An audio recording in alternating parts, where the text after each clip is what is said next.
J.R.R. Tolkien is the author of the greatest book of the 20th century. I first read The Lord of the Rings in the early 60s. It was not just reading a book, it was living in a world, and the world was the real world.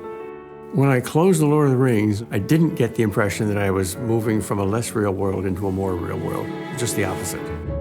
I knew in my bones that this was a Catholic story. It has a Catholic sensibility. There's definitely a Eucharistic, pervasive symbolism.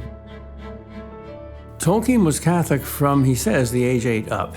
It informed his whole youth, his whole life, his whole writings. He says, The Lord of the Rings is, of course, a fundamentally religious and Catholic work, unconsciously so at first. So it's very deeply religious and very deeply Catholic, so deeply so that it doesn't have to be so on the surface.